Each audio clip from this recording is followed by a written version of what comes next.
Mrs. Thompson's home had always been a bright spot in his route. She was the elderly woman who greeted him with a warm smile every morning, sometimes offering a cup of cocoa in winter or a kind word on scorching summer days. Normally, delivering letters and packages was as routine as breathing to Darius.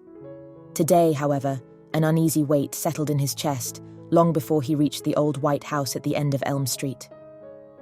Before we delve deeper into this unsettling tale, leave a comment below telling us where you're watching from today. And if you appreciate stories of quiet heroism and moral courage, don't forget to hit that subscribe button for more inspiring narratives. Her garden, once meticulously groomed with vibrant flowers and neat hedges, had grown wild and unkempt. Weeds poked through tangled rose bushes, and the grass looked like it hadn't been trimmed in weeks. More unsettling was the mailbox, stuffed to the brim with unopened letters, newspapers stained yellow by time. Darius's pulse quickened. This was unlike her, completely unlike her. He approached the front door, uncertainty gnawing at his mind. What if she was simply away visiting family? But why would she let her home fall into this state? Pressing the doorbell, he waited. No soft shuffle of slippers on hardwood floors, no welcoming voice. Nothing. He rang again, then knocked firmly. Still silence. As Darius began to turn away, frustrated and worried, the door handle rattled. The door creaked open just a sliver, and a pungent, sour smell hit him like a slap. He froze, heart pounding. Mrs. Thompson stood there, but the lively, dignified woman he remembered had vanished. In her place was a frail figure with greasy, matted silver hair and hollow cheeks. Her floral dress hung loosely over what seemed to be a body slowly wasting away.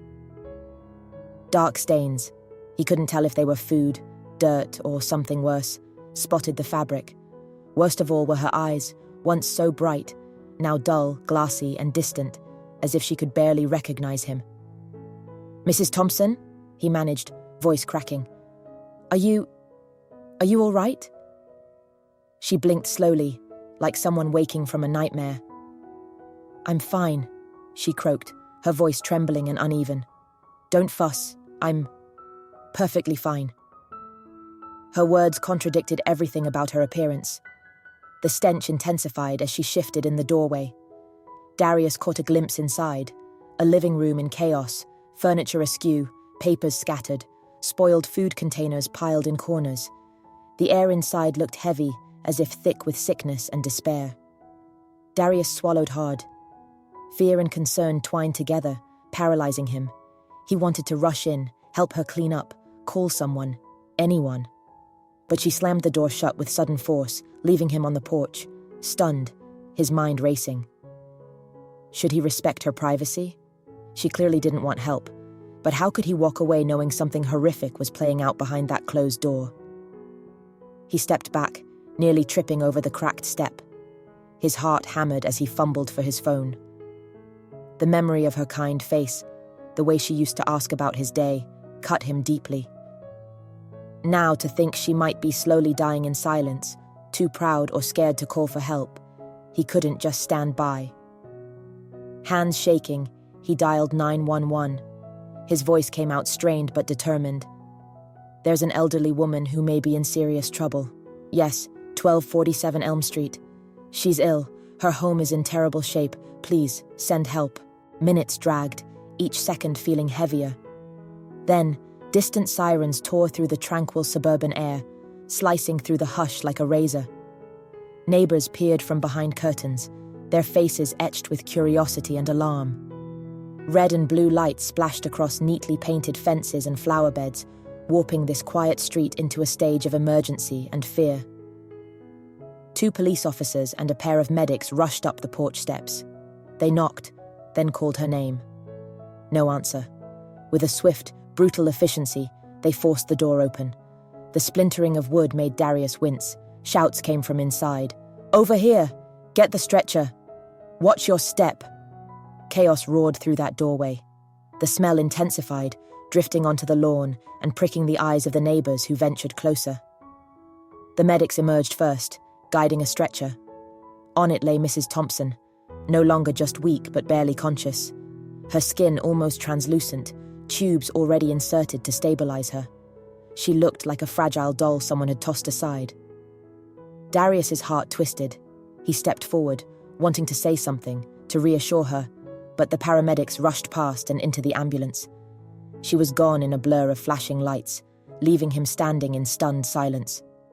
Around him, murmurs rippled through the small crowd. What happened? She was always so kind. How could this be? As the ambulance sped away, Darius felt the weight of his decision. He had acted on instinct, piercing the bubble of suburban normalcy. He had disrupted their polite ignorance and forced everyone to acknowledge a hidden tragedy. Was it the right move? He could still see her haunted eyes behind his own clenched lids. After finishing his remaining deliveries in record time, his mind too unsettled to linger, he rushed to the hospital, hoping to learn something. In the harsh fluorescent lights of the emergency ward, he paced, still in his postal uniform, sweat dampening his collar. The staff initially hesitated, but he insisted, "I'm the one who found her. Please, I just need to know she's alive." Eventually, a doctor approached, wearing an expression caught between gratitude and sadness. Mrs. Thompson was in critical condition, battling advanced cancer, dehydration, and malnutrition. She had been trying to survive alone, without proper care, without anyone noticing, until now. Hours later, past visiting hours, they let him see her. Machines beeped softly, tubes ran into her arms. She looked so small. Her eyelids fluttered.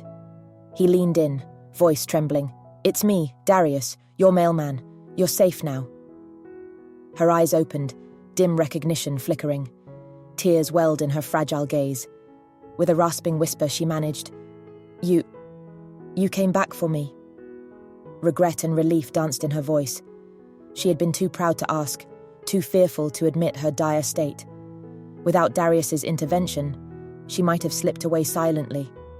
Darius took her hand gently. Outside, the world remained restless and uncertain. But here, in this stark white room smelling of antiseptic and hope, he promised she wouldn't be alone again. They would find a way. Neighbors, social workers, anyone who could help. He would not let her return to that silent hell. The chaos had broken the facade of a perfect neighborhood, revealed the fragility hidden behind closed doors. It had awakened something fierce and compassionate in Darius. Heroism wasn't always loud or dramatic. It could be a quiet insistence that someone's life mattered enough to call for help. If this story moved you, please like and share. When was the last time you witnessed someone intervene when others would have walked away? Let us know in the comments below. And don't forget to subscribe for more tales of courage and compassion, even amid the chaos.